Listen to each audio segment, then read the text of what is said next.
wouldn't it be simpler to, instead of having a 10-day conference, instead of giving individual lectures, to just tell everyone in 5 seconds, everyone should eat beans instead of animal products? Because everyone already is aware that vegetables are healthy. Isn't that the punchline of the entire thing, is beans? That's what you replace all animal products with. That's how you get full. Because everyone knows, has always known, that green vegetables should be part of their diet. But I don't get full on just salads. I am not satisfied with lettuce. I'm not satisfied if I add kale. I feel like I'm missing something. Now, maybe it's just me, but to me, the answer is always beans. That's what fills you up. Is that what you're saying, or you have a different explanation of that?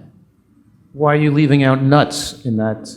And why are you not eating fruit? But certainly beans, I think, are an excellent food and should be a major portion of all our diets, and we're all agreeing on that for sure. But it doesn't have to be only beans. There are other good foods to include in our diet as well. Quinoa, nuts and seeds, other foods we can eat that are healthy too. I mean, if you look at the data about nuts and seeds, if you're just eating nuts and seeds occasionally, you'll drop your mortality rate by 7%. If you're having it once a week, you drop it by 9%. If you're having it 2 to 4 times a week, you drop it by 13%. If you're having nuts and seeds, which I do every day, you're going to drop your mortality rate by 20%. That's pretty simple, and it's good and healthy. Okay, and aside from beans, when it comes to grains, is there a hierarchy? Is quinoa, millet, amaranth, teff, and buckwheat over here, and then the glutinous grains, wheat, barley, oats, rye, are those a less desirable grain because they have gluten? Is that an accurate way to think about whole grains? Anyone? Yeah. You go, Brenda, first. I don't think so. I think that if you look at sort of grains, we have grains and then we have pseudo grains, which aren't true grains. I think the problem with gluten-containing grains may be the glyphosate that's sprayed on them. If we look at long-lived, healthy populations and people who are using traditional foods, I just ordered some black barley, which is an organic barley that's a heritage seed. I think that these foods really can be a part of a healthy diet. They are satiating. They aren't as nutrient dense as vegetables and some of the other foods, but I still think they have a reasonable role to play. And so obviously if you're sensitive to gluten, then you need to select pseudo grains.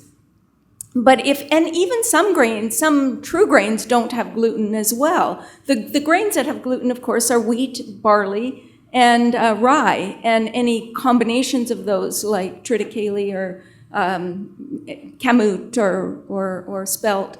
But I personally consume those grains, and often I sprout them, and they go into my breakfast bowl, and I love them sprouted, and they're filling. But sometimes I cook them as well. But the one thing that I do with grains is I keep them intact.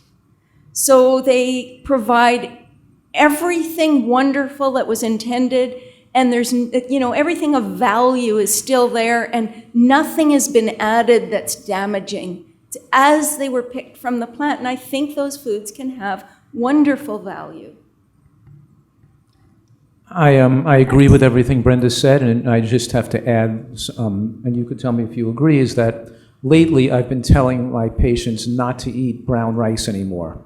Not to eat white rice because it's too glycemic, and not to eat brown rice because it's too contaminated with arsenic, due to growing it on cotton soils that have been treated with arsenic fertilizers or certain pesticides against the boll weevil, and then they use chicken manure to fuel the rice patties, which is the chicken's been treated with arsenic, and the outer surface of brown rice sucks up arsenic more effectively than other foods. But there are some rices that are grown by natural Indian populations that are raised on natural marches, and they're knocked down with the sticks into the canoes that aren't raised commercially, and those may not have arsenic in them. So I've been more cautious in the last 2 years in my own diet about trying to not eat brown rice and substituting quinoa and other intact grains like you are, because of that arsenic concern.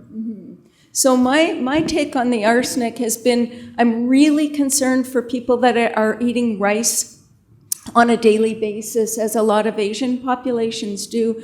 the amounts of arsenic in rice do vary. I believe the California rice is a lot less contaminated than the rice from the deep south where they Yes, had the yeah. cotton fields. And so what I normally tell people is, it's not that you absolutely have to eliminate it, but it should be just a very occasional, if you're out somewhere and they're serving it, rather than a kind of a staple in your right. diet, for sure. Agreed. And I eat it myself very rarely now. I tend to do other grains instead. It definitely is one of our more significant sources of arsenic, as is hijiki seaweed and as is chicken. So people, it was interesting. I just have to add this because a lot of people are big on bone broth right now.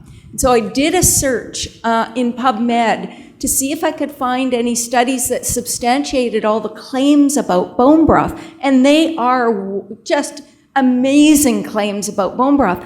And I found 10 studies that came up about bone broth and health. Only one study concerned human health. And the study was a study on chicken bone broth that showed that the levels of arsenic in organic chicken broth were so high that they exceeded the maximum levels recommended, and that practitioners, physicians and healthcare practitioners needed to know that this was a concern. They needed to warn their patients against consuming organic chicken broth or any sort of chicken broth for that matter. So just something to be aware of.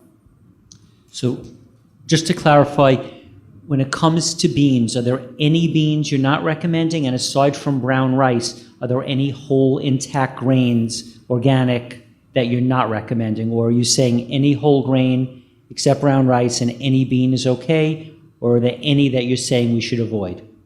That's correct. You have it correct. They're all okay? They're all okay to me. Unless you have gluten sensitivity. Okay. And the thing with beans would be just that some beans are safely sprouted and some can be eaten raw, like lentils and some of the really small, small lentils, mainly peas, can be sprouted safely. But the larger beans tend to be high in some lectins that are, you really can't be consuming them raw, so they must be well cooked. So that's the one caveat with beans. Sorry, I'm not supposed to look at Steve. I'm supposed to look at the audience.